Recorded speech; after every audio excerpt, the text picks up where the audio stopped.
नमस्कार प्यारे दोस्तों, आप सभी का हार्दिक हार्दिक स्वागत है आपके अपने परिवार एसएससी अड्डा 24/7 में और आपके अपनी सबसे favourite show the 11 minute show में द अल्टीमेट इंग्लिश वर्कअप्स में। तो चलिए अपने आज के 11 मिनट शो की शुरुआत करता हूं। आज जो हम पढ़ेंगे अपना ट्री पढ़ने वाले हैं और आज का जो हमारा ट्री रहेगा, आज का हमारा ट्री रहने वाला है बढ़िया से कौन सा भाई, ट्री नंबर आपका 8, क्योंकि 7 ट्रीज हमने ऑलरेडी अपने क्लियर कर लिए। रोजाना हम बढ़िया से 2 ट्री क्लियर कर रहे हैं, है ना। अगर आप कंसिस्टेंटली इसको रोज रात को 8 बजे देख रहे हैं तो उम्मीद करता हूं आपको किसी तरह की कोई भी दिक्कत नहीं आई होगी। प्रूडेंट तक हम डिस्कस कर चुके हैं कल की क्लास में। आज हम जो बात करेंगे आज हम बात करेंगे थ्रिफ्टी से। ठीक है, आज की जो हमारी बातचीत होगी वो थ्रिफ्टी से शुरू होने वाली है। थ्रिफ्टी आवाज कैसे आ रही भाई साहब? 350 कैसी आवाज आ रही? 350। तो अगर कोई व्यक्ति 350 रुपीज में अपना पूरा खर्चा चला ले रहा है, यानी कि वो व्यक्ति क्या कंजूस है। वो व्यक्ति क्या है मेरे भाई? कंजूस है। और कंजूस व्यक्ति को आप क्या बोलते हैं? आप बोलते हैं फ्रूगल। क्या बोलते हैं आप? इसी को बोलते हैं फ्रूगल। इसी को आप बोलेंगे इकोनॉमिकल, पार्सिमोनियस, इनएक्सपेंसिव। क्या बोलेंगे आप इसी को? इनएक्सपेंसिव। इसी को आप क्या बोलेंगे? प्रूडेंट यानी कि समझदार। पेनी वाइज यानी कि जो एक एक रुपए को देख करके खर्चा करे। माइजर यानी कि कंजूस। स्पेयरिंग जो बिल्कुल भी फिजूल खर्ची ना करता हो। और मैनेजिंग जो हर चीज को मैनेज करके चल रहा है। और निगार्ड यानी कि कंजूस। सारे के सारे वर्ड्स बहुत इंपॉर्टेंट है, एक बार फिर से रिवाइज करो। The word is thrifty. Thrifty यानी कि एक तरीके से कंजूस व्यक्ति। तो कंजूस व्यक्ति को आप क्या बोल देंगे? फ्रूगल बोलेंगे भाई। क्या बोलेंगे? फ्रूगल। फ्रूगल को आपने क्या बोला? इकोनॉमिकल। इकोनॉमिकल को आपने बोल दिया पार्सिमोनियस। पार्सिमोनियस को आपने बोला इनएक्सपेंसिव। और इनएक्सपेंसिव को बोला प्रूडेंट। प्रूडेंट को बोला पेनी वाइज। पेनी वाइज को बोल दिया माइजर, स्पेयरिंग, आपका मैनेजिंग और आपका निगार्ड। ठीक है, आपका मैनेजिंग और आपका निगार्ड। इसका अपोजिट अगर मैं आपसे बात करूं तो एक तरफ तो व्यक्ति बहुत कम खर्चा कर रहा है, इसका अपोजिट होगा खर्चीला। और खर्चीले को आप बोलते हैं अनथ्रिफ्टी। क्या बोलेंगे? अनथ्रिफ्टी। भाई थ्रिफ्टी का अपोजिट अनथ्रिफ्टी। स्पेंड थ्रिफ्ट जो फिजूल खर्ची करे। प्रोडिगल यानी कि बहुत ज्यादा फिजूल खर्ची करने वाला। थ्रिफ्टलेस जो बिल्कुल भी कंजूस ना हो। स्पेंडर बेटा व्यय करने वाला, स्पेंड करने वाला। और एक्स्ट्रावेगेंट यानी कि बहुत ज्यादा खर्चा करने वाला। इसी के लिए आप एक वर्ड लेकर के आ सकते हैं लेविश। क्या बेटा जी? लेविश। लेविश यानी कि जिसमें बहुत ज्यादा फिजूल खर्ची हो। इसी को हम बोलते हैं प्रोफ्लिगेट। प्रोफ्लिगेट। प्रोफ्लिगेट यानी कि एक ऐसा व्यक्ति जो कि बहुत ज्यादा फिजूल खर्ची, उसी को आप क्या बोलेंगे? प्रोफ्लिगेट। तो आपको सारे के सारे शब्द याद रखने। थ्रिफ्टी। थ्रिफ्टी यानी कि बेटा एक तरीके से कंजूस, किफायत करने वाला। तो इसका अपोजिट क्या हो गया? आपका अनथ्रिफ्टी हो गया, स्पेंड थ्रिफ्ट हो गया, प्रोडिगल हो गया, थ्रिफ्टलेस हो गया, स्पेंडर हो गया, एक्स्ट्रावेगेंट हो गया, आपका लेविश हो गया और आपका प्रोफ्लिगेट हो गया। Got it? आप बोलेंगे यस सर। चलो एक बार फिर से रिवाइज करते हैं। The word is about thrifty. Thrifty यानी कि कंजूस यानी कि किफायती, यानी कि जो बहुत कम खर्चा कर रहा है वो हो गया थ्रिफ्टी। यानी कि सीधी सी ट्रिक बनाओ, 350 रुपीज में जो व्यक्ति पूरा दिन अपना बढ़िया घूम ले, फिर ले, मौज मस्ती कर ले, यानी कि वो व्यक्ति क्या? थ्रिफ्टी है। तो थ्रिफ्टी को आपने बोल दिया frugal, economical, parsimonious, inexpensive, prudent, penny-wise, माइजर, sparing, managing और आपका निगार्ड। चलिए कोई दिक्कत नहीं है यहां तक आपको। अब मैंने ये आपके सिनोनिम हो गए, ये आपका एंटोनिम हो गए। अब एक और ट्री आज हम पढ़ लेते हैं, दैट इज अवर इमानसिपेट। क्या वर्ड है हमारा? इमानसिपेट। ये अपने आप में एक वर्ब है और इमानसिपेट का मतलब होता है आजाद करना। इमानसिपेट वर्ड का मीनिंग क्या होता है आपका? सीधा सीधा आजाद करना, किसी को रिहा करना। अगर आप किसी को बंधन मुक्त कर दे रहे हैं, दोष मुक्त कर दे रहे हैं, दैट इज इमानसिपेट। हालांकि बंधन मुक्त होगा, दोष मुक्त तो नहीं होगा, वो तो आपका एक्विट होता है। अगर मैं कर दूं एक्विट, तो एक्विट का मतलब होता है रिहा करना या फिर बेटा दोष मुक्त करना। क्या मेरे भाई? दोष मुक्त करना, दैट इज आपका एक्विट। ठीक है, दोष मुक्त करने को आप क्या बोलते हैं? एक्विट बोल देते हैं। ठीक है, बाइज्जत बरी करना भी आप इसे बोल सकते हो। और एक्विट के साथ आपका अवेल के साथ, एक्यूज के साथ और आपका गिल्टी के साथ हमेशा फिक्स प्रीपोजिशन आते हैं, प्रीपोजिशन ऑफ। चलो, तो इमानसिपेट यानी कि आजाद करना। इमानसिपेट यानी कि मेरे प्यारे बच्चे आजाद करना, ये अपने आप में क्या है दोस्त? वर्ब है। ठीक है, अगर आपने किसी को आजाद कर दिया, दोष मुक्त कर दिया, बंधन मुक्त कर दिया, तो उसके लिए आपका वर्ड क्या आता है? लिबरेट। सबसे पहला वर्ड क्या आएगा मेरे भाई? आपका लिबरेट। आजाद करने को आपने क्या बोला? लिबरेट, है ना। इसी से आपका वर्ड बनता है लिबरेशन। लिबरेशन का मतलब भी क्या होता है? आजादी होता है। लिबरेशन का मतलब भी क्या होता है? आपका आजादी हो जाता है। इसी को आपने क्या बोला? फ्री। इसी को आपने बोला रिडीम। रिडीम का मतलब होता है लाभ लेना, फायदा उठाना। मैन्यूमिट बेटा जी आजाद कर देना, रिहा कर देना। अनचेन यानी बेटा किसी की हथकड़ियां खोलना, अनचेन हो गया। अनकेज किसी को बेटा एक तरीके से पिंजरे से बाहर करना, यानी किसी की आपने जो एक तरीके से बेटा वो पिंजरे में बंद था, उसको अपने पिंजरे से बाहर निकाल दे, दैट इज आपका अनकेज। इसी प्रकार से डिस्चार्ज कर देना। ठीक है, जैसे कहते हैं ना अस्पताल से डिस्चार्ज कर दिया उसको, यानी कि उसको भेज दिया गया। लिबरलाइज बेटा आजाद करना और रेस्क्यू बचाना किसी को। और मैन्यूमेट बेटा रिहा करना। और अनफेटर यानी बेटा किसी की बेड़ियां खोलना। फेटर का मतलब होता है बेड़ी, तो अनफेटर यानी किसी की आपने बेड़ियां खोल दी, यानी कि आपने उस व्यक्ति को क्या कर दिया दोस्त? आजाद कर दिया, आपने उस व्यक्ति को रिहा कर दिया। आपने बोला ठीक है, तो इमानसीपेट, इसके ट्रिक बना लो, हिमांशी का पेट क्या हो गया, आजाद हो गया, ऐसे ट्रिक बना लो।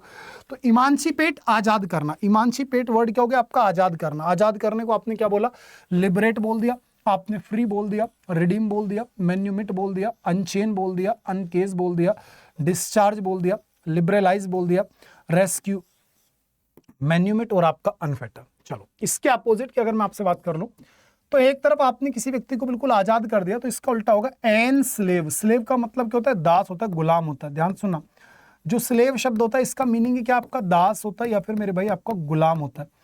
ठीक है, दास या फिर गुलाम होता है।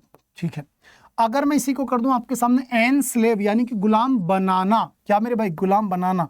और अगर मैं आपसे बोल दूं स्लेवरी, तो स्लेवरी का मतलब क्या होता है, सीधा सीधा गुलामी होता है। स्लेवरी का मतलब क्या हो जाता है, सीधा सीधा गुलामी हो जाता है। कन्फाइन बेटा सीमित करना, एन चेन किसी को हथकड़ी लगाना, रेस्ट्रेन किसी को प्रतिबंधित करना, और सब्जुगेट बेटा किसी को अधीन कर लेना अपने। जब आपने किसी को अपने अधीन कर लिया दैट इज सब्जुगेट। तो सब्जुगेट करना यानी मेरे भाई किसी को अपने अधीन कर लेना, दैट इज सीधा सीधा सब्जुगेट। ठीक है, तो इमानसिपेट आजाद करना हो गया, इमानसिपेट क्या हो गया आपका, आजाद करना हो गया। तो आजाद करने को आपने क्या बोला, लिबरेट, फ्री, रिडीम, आपका मैन्यूमिट, अनचेन, अनकेज, डिस्चार्ज, लिबरलाइज, रेस्क्यू, मैन्यूमिट और आपका अनफेटर। क्या मेरे भाई, मैन्यूमिट और आपका अनफेटर। इसका उल्टा क्या हो गया आपका, गुलाम बनाना, यानी कि बेटा जी एनस्लेव, कन्फाइन, एनचेन, रेस्ट्रेन और आपका सब्जुगेट। सब्जुगेट का मतलब क्या होता है, किसी को अपने अधीन करना। सब्जुगेट का मतलब क्या होगा, किसी को अपने अधीन करना, यानी बेटा सब्जुगेशन जानते हो, अधीनता।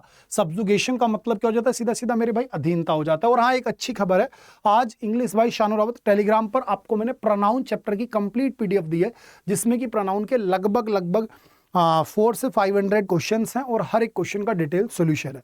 तो जिस भी बच्चे ने डाउनलोड नहीं करी है वो पीडीएफ जरूर डाउनलोड कर लीजिएगा। ठीक है, प्रोनाउन चैप्टर की बेटा आपको आज मैंने पीडीएफ दी ताकि आप अच्छे से रिवीजन कर सकें। चलिए, तो आज के 2 ट्री हमारे बढ़िया से हो गए क्लियर, और अब मुझे आपको ट्री से आगे लेकर के चलना होगा। कहां पर, अपने ईडियम्स वाली दुनिया में चलते हैं जी। अब मैं आपको लेकर चलता हूं दोस्त ईडियम्स वाली दुनिया में। चलें ईडियम्स की दुनिया में। चलो, तो मैंने कल आपको ईडियम्स कराए थे कलर पर बेस्ड, है ना, याद आ रहे रेड कलर वाले। तो अब आपको वहां से मुझे आज आगे लेकर के चलना होगा।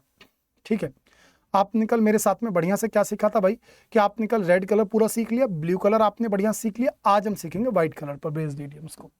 देखिए, सबसे पहला इडियम आपका आ जाता है व्हाइट कॉलर जॉब। क्या आ गया मेरे भाई, white collar job. White collar job का मतलब होता है क्लर्कियल जॉब, यानी कि एक ऐसी ऑक्यूपेशन, एक ऐसा कोई भी काम जिसमें कि आप बिल्कुल नहा धोकर साफ सुथरे हमेशा अच्छे से बन ठन के रहें, तो उसी को आप बोलते हैं व्हाइट कॉलर जॉब। ठीक है, यानी कि मेरे भाई सीधी सी बात हो गई, जिसमें कि आप क्लर्कियल जॉब कहते हैं, ऑफिस जॉब की बात कर रहा हूं। वेव अ व्हाइट फ्लैग, वेव अ व्हाइट फ्लैग का मतलब होता है जब आप बेटा सरेंडर कर दें, है ना, जब आप हार मान लें। देख रहे हो, टू इंडिकेट सरेंडर और सबमिशन ऑफन बाय वेविंग अ व्हाइट फ्लैग। जब आप सफेद झंडे की फहरा करके कहते हैं कि भाई हमने हार मान ली, अब हम हार चुके हैं।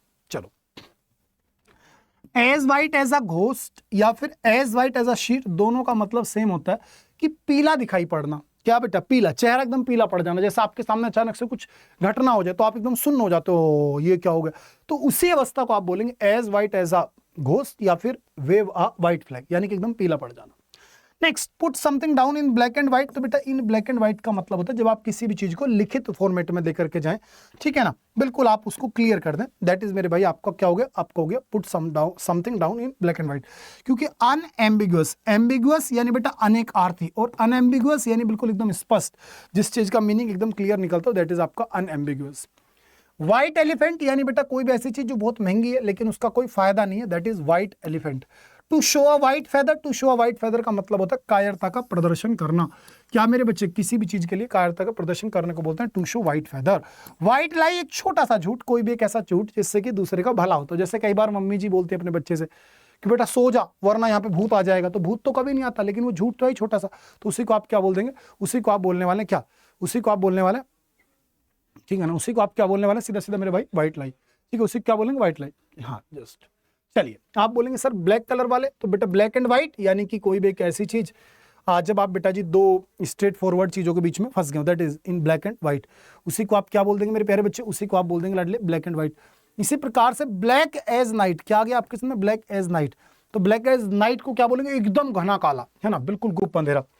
ब्लैक एंड ब्लू, बुरी तरीके से मार खाया हुआ व्यक्ति। और टू ब्लैक बॉल समवन यानी कि जब आप किसी के अगेंस्ट वोट करके उसको उसके पद से हटा दें, दैट इज टू ब्लैक बोल समवन। चलो ग्रीन कलर वाले और देख लो, ग्रीन आइड यानी बेटा जब आप किसी के प्रति जेलसी फील कर रहे हो। बी ग्रीन यानी कि जब आपके पास बहुत ज्यादा नॉलेज नहीं है ना, एक्सपीरियंस नहीं है। गेट द ग्रीन लाइन, किसी चीज का परमिट मिलना। ग्रीन थंब, जब आपके पास बहुत बढ़िया से टैलेंट है बागवानी करने का, है ना, जब आपके पास बागवानी करने का बहुत अच्छा टैलेंट। ग्रीन बेल्ट यानी कि एक ऐसा एरिया जिसको सरकार ने डिसाइड किया हो कि भाई आप इसमें कोई भी अपना घर नहीं बना सकता, यहाँ से पेड़ पौधे नहीं काट सकता, है ना, और ग्रीन बेल्ट हो गया। और टू लुक या गो ग्रीन यानी कि बेटा जब आप बीमार दिखाई दे रहे हो। चलो फेदर पर आती बात, यहाँ से हम कल बात कर लेंगे। आज मैंने आपको 1 वर्ड्स नहीं कराए हैं, वो बेटा जी आप सारे बच्चे आज खुद से करिएगा, ठीक है। ये पीडीएफ आपको इंग्लिश बाय शानदार टेलीग्राम चैनल पर मैं दे रहा हूँ, ठीक है। आज के अपने 11 मिनट शो को बिल्कुल फिक्स 11 मिनट में निपटा देते हैं। Bye bye, take care, good night, all the very best. जल्दी से लाइक करो, कमेंट कर दीजिए। I am a winner and 2025 is my selection year. Bye bye प्यारे बच्चे, टेक केयर।